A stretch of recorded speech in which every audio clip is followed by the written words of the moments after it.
pulled up at the campsite for the evening and went for a little wander in the forest just to see what's around. And I stumbled across a bunch of saffron milk-cap mushrooms that actually look like they're in really good condition. Never actually cooked with them before, but it seems like a perfect opportunity to see what we can come up with. Now, I know you're supposed to put them in like a paper bag or something, but this is all I got really. Might take the tray as well. And we're only going to grab a few, I reckon. We don't need too much. It's just me camping, so let's go see what we can find. As I was saying, I haven't actually cooked with them before, but heaps of people rave about them. And the cool thing about these ones is that they're pretty easy to identify. They're a great starter for if you're getting into your fungus and all that sort of goodness. So hopefully we can find some good ones. There was plenty in there that was still kind of nice and rounded, not all cupped up and flared and all that goodness. So see what we can find. And the idea with the paper bag, or a lot of people use a basket as well, is I think you can kind of let the mushrooms breathe. They're going to last a bit longer and a bit better. If you put them in plastic, they kind of get a bit sweaty, a bit gross. They can go a bit mushy. Not so good. So they love living under these pine trees, I believe. Pretty much the only place you're going to find them. They are known as like a pine mushroom as well. So we're just going to start making our way in here, see what we can find. Also some of these brown ones here, and I'm not entirely sure what they are. They might be slippery jacks, but I don't know too much about them, so we're gonna leave them. You can see that looks like it once was a saffron milk-cap, but a bit old and weathered for my liking, so we're gonna keep on keeping on, see if we can find some freshies. Again, some more of the old weathered dogs. Looks like we may have one just here. That is basically what we're after. Sure, it's not too early for this guy. I'm gonna grab him around the base. Look at that beauty. Now, I think I should have cut that off so that you leave the kind of mycelium stuff in there. But it is what it is now. But that is our first saffron milk-cap. Look at that beauty. We got some more here, but they're sort of flaring out. I don't know, correct me if I'm wrong, but I don't know if you want to eat those ones. They're not quite in primo nick, you know. Oh, good wombat hole there. There we go. That is what I was keen for. A little bit of grass on him, but nice round cap. Untouched, primo condition. I don't have my knife on me. Oh. Well, we're just gonna snap him off there then. Look at that. That's perfect, that one. Oh, I reckon we see if we can find one more goodie. One more goodin'. Got an old fella there. Cool how the cap all splits and there's all sort of snowflakey. Oh, is that one? Looks like a good nice round cap. Looks the goods to me. I'll just snap him again, eh? Oh, that'll do us. 3 pretty good ones. This one's a bit weathered, but that one is a stunner. So I had a little snooze last night and now's the next day and it's time to find something to go with those saffron milk caps or the pine mushrooms. I actually haven't been diving in like 3 months. It's been pretty busy for me, and now we're hitting remote far south coast New South Wales, so it's going to be quite the intro getting back into it. I've got a few ideas about things that we could prepare with the mushrooms. Never dove right at this spot, so it's all gonna be a bit of exploring, seeing what we can find, seeing what we can make happen. Silly old me, didn't bring any lube either, so the old suit is definitely a little sticky. Water's not too bad though. I was expecting it to be pretty cold, but quite balmy, I must say.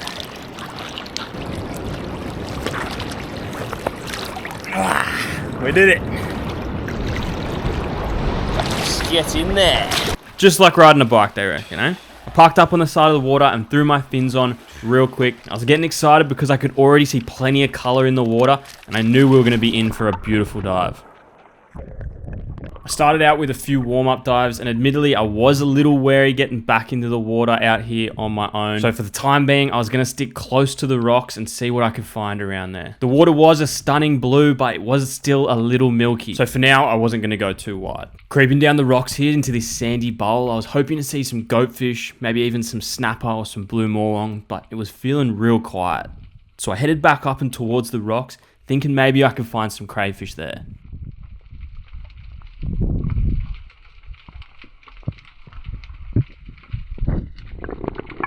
Now, I'll be the first person to admit it, I'm pretty shocking when it comes to finding crayfish. But I gave it a good go, I shined my torch in all the holes, did all the things you're supposed to do, and you never guess it, I didn't really find any. Well, really, I got kind of bored before I found any. Which is usually how it goes for me. Feeling a little more warmed up, I decided to make my way out to the point where I figured there might be some current moving in and out of the bay. Sure enough, I stumbled across a small school of bait fish here. Following these bait fish is going to be the best chance I have at finding any bigger fish. So for the next little while, I followed these fish around, diving amongst them and observing them, watching their behavior to see if it would become sporadic or they would spook in any kind of way.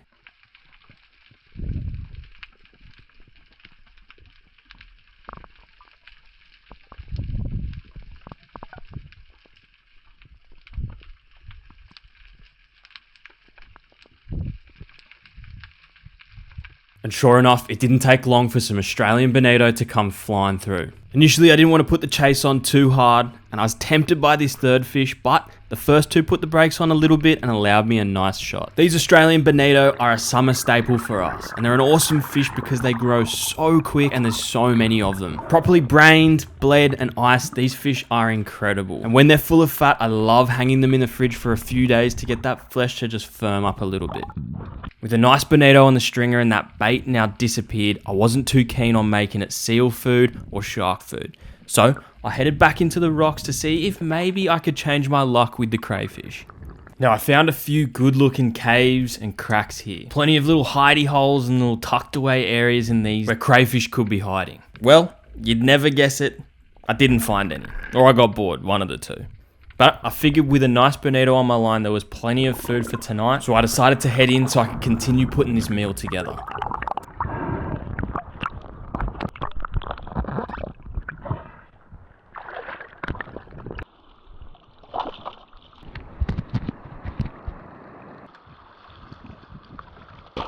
Just a quick little dive, but we did manage to get ourselves a nice bonito. So even this time of year, pretty staple fish.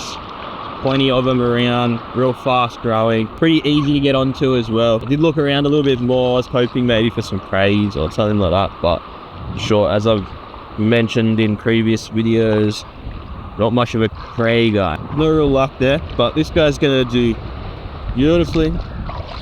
Nice and fresh. Normally I'd like to hang it, let it age a little bit, but we're camping. Can't win it all, can we? So get this guy cleaned up and then let's figure out what else we're gonna do. We've got our mushrooms and we've got our bonito now, and I feel like there's something else the dish needs just to sort of round it off and make it a full meal. And we got heaps of these Warrigal greens here, otherwise known as New Zealand spinach. And it is basically just a spinach substitute, but it's a native Australian plant. And there is a little trick to these guys. While they are edible, you do have to prepare them just in a certain way, so I'll run you through that in just a sec after we grab some of this. Get the old Leatherman out here, snip that off.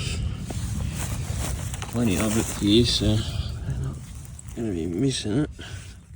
Just cutting leaves not to destroy the whole plant, because we want to make sure there's going to be plenty for anyone else who's coming, and plenty for the future, so these plants can keep growing. Snipping away, just spreading out where I'm getting all of this from.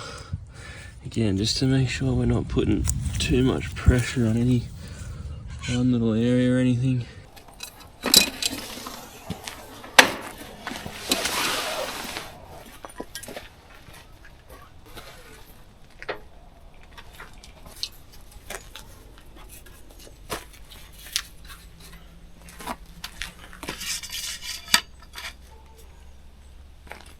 Campy's half set up, but it is starting to get dark and we're losing the light, so I think first priority is going to be to get a beer out, and then we're going to work on a fire. And we don't need anything too big, we just a little small one, just to cook, grill a little bit of fish, because I do have a little jet boil thing that we can use for the rest. So we'll just build a little rock garden for it out here.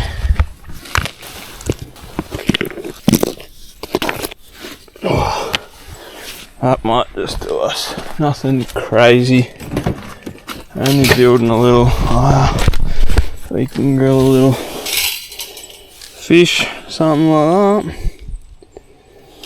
I reckon that's gonna do us. Now, this is a little floodplainy area, a beautiful river just beside us. If only it was a little lighter, you could soak up the scenery, but this will have to do.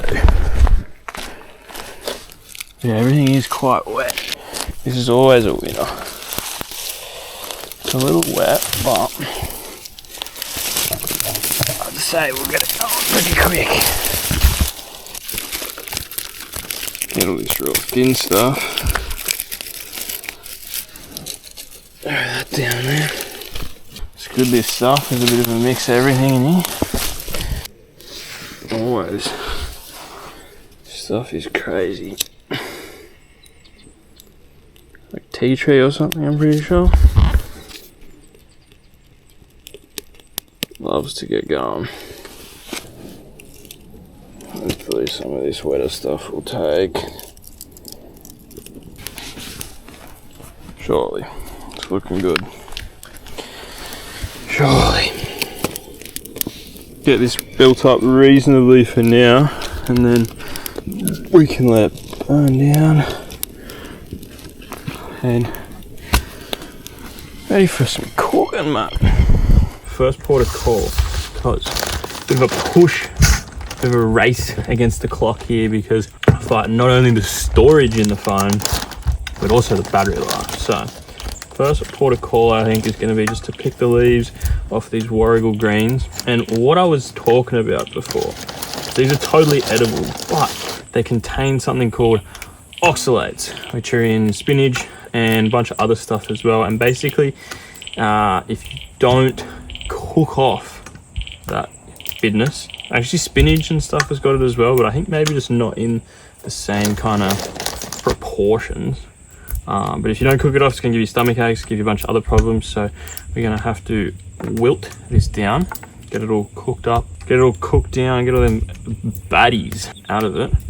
Getting smoked by this fire. Just going to get all that stacked, get all those good coals. So pick this Warrigal greens, and I reckon just like spinach, once we wilt it down, it's going to end up in next to nothing. So I'm going to get a fair bit in there, just like that. Get it all picked. I'm going to give it a little wash in the river that we got just here, just to get off any dirt or bugs or anything like that, because you never know what's on there. Just get all that picked off. Lovely jubbly, nice and quick. And I reckon that is going to do us. The rest of that we can save for later. So let's go give that a quick little rinse in the river. Let's throw that little jet boil there. So it's a little pot. Gets water, stuff everywhere. A little water, never hurt. Little water in there, and then get that fired up. Ooh, I just chuck it up over here so we don't disturb it too much. We'll just put our Warrigal greens in there, ready to wilt. Oh, just get some cutlery happening. You can't even see it on the camera, can ya? Back over here he comes. I guess we're just gonna leave him like that. Can give that a little pokey poke here and there. Much like spinach. Get it all wilty. Next, take a nice slicing knife and take out beautiful saffron milk cap mushrooms here. A little bit of colour coming in there, just from the bruising from where they've been handled, but they're still going to eat beautifully. So, make sure there's no pine needles and whatnot on there. Pretty good to me. Just want to make sure it's not burning, going bad on the bottom there. Just dip out a bit of that extra water. Too much. Now these I don't want to chop up too much. I still want them to hold some of that beautiful shape, I reckon. I'll just go quarters with that one. This one we might need a little more, just to get them a bit more bite size, eh? Oh, yeah, probably. Across the stem, chuck him in. Something like that. Beautiful, beautiful, beautiful. In she goes, in she goes. Just be careful with this jet boil, it does get hot very quick. I'll get that humming just again. Just gonna keep an eye on it. And I'm going to take a bit of this. I'm not going to be shy because you can't beat a bit of butter, can you? Yeah, I'm going to throw some garlic in there. The beautiful buttery garlicky mushrooms. Can't beat that either though, can you? Doesn't get much better than a bit of garlicky mushrooms. Really stitch myself up by not bringing a table out. It's no good. Paper. Warrigal greens a quick yeehaw. Yeah, keep him going. Give him a chop in the squat. Bit of a squat chop, not there. Now, I've got some miso, because I'm thinking a little miso-y, mushroomy, garlicky, spinachy, Warrigal greensy. I'm not sure if I want to put it on the fish or the mushrooms, because I can get a little char in the fish, but I'm thinking a little miso butter in the mushrooms might be. So that is ready. A little salt, a beautiful Olsen's Australian brand. Hit us up, sponsor a video, you dogs. Bit of salt in there, pepper for the end, I reckon. Need some miso, need a rip in a moment's notice. Mixing those greens, lovely jubbly. Might just stick a bit of butter in there. Go on, son. Absolutely shit yourself stuff, eh? Thank you, shit your pants. Look at that though. Hey, bruh. Salt and lard. Alright, down. I'll just leave that for a minute, because we can warm that up. That's why I did that first. And we'll chuck on this bad boy, I reckon. Get this butter on the bottom. Probably should have cut that up, but here we are. That fish done. I got a bit of paper towel here. We're just gonna dry this up. Make it all nice to work with, because unfortunately it hasn't had a chance to dry out too much. We are only camping straight in the fire. Now the cut that I want is usually from like here back, from the little vent there back, because it's like a full ring, and then you got like the bone in the middle. And that box gives these a little, some more butter humming in there. Get that melted, so you can kind of make a bit of a sauce. Lovely jubbly. So, where was I? The cut on the bonito. Yeah, it's usually from sort of here back, called a dime or a dame, but something like that. The only thing is it's going to be quite small in this fish, so may just excuse me. We'll start here and then we'll see what it looks like. The tricky part with this though is usually just getting it through the bone. So the bonito do have relatively soft bone. So I was thinking I might just roll with it just straight through the bone in the middle there, and you end up with something kind of like that. We'll just cut off that skin, flick it out. Quite small, unfortunately, but it is what it is, man. Might just do like a little stack, I reckon. So like that. Things off again. Yeah, we could. And then something up maybe. A bit of mushrooms around it on top of it, whatever we reckon. Sizzling away these mushies. Beautiful stuff. I mean, I think it's straight down to the throat, I guess. Fill them up. Cool thing about these kind of bastards as well is you kind of flip it without disturbing it too much. Quite cool. Kind of work. I'll just turn these down a touch. Just let it cook away. Might even throw the lid on that. Let him hum, mate. There he is. Yep. And bring this over here, because we'll throw the old fish on the fire. Nice and low. Get that angle, eh? I'll tripod's a bit. Anyway, pop that down beautifully. That's what we were after. That's what we like to see, bro. Nice bed of coals here. Plenty hot. Didn't need anything too crazy. Fire-wise, what do we got? Bit of salt. Just gonna. Mushrooms are cooking away, but I'll just set this up on the side somewhere. A couple of coals so we can get. Oh, my eyes! My eyes! Eyeballs! Mate, see if we can get that to warm up again. So I'm sure. And then let's just. This the old drizzle. The old drizzy treatment. Salt treatment. Very essential. And then straight on there. Nice and low. Proper grill style, brother. Spinach is going a little like in here. Warrigal greens, I should say. Sizzling. A little bit of a flare up, but she'll be. Not gonna need long though. Fish is always better a little under. You know, we all love a bit of raw fish, but dry fish, no good. Probably could have just been a tad hotter. The fish, yeah, but it is what it is. Just got a bit of that carbony kind of soot on it, which is not really ideal, but oh, that was smoke. There you are. There you are. Come at me, bro. Oh, mate, that'll do us, I reckon. Wait, where do I go? Let's just put that in my eyes. Cooking, there it is. Times is lovely humming in the fire. Because I want to cook off all the extra moisture, and then we got these simmering, sizzling. Looks good. Throw it into miso.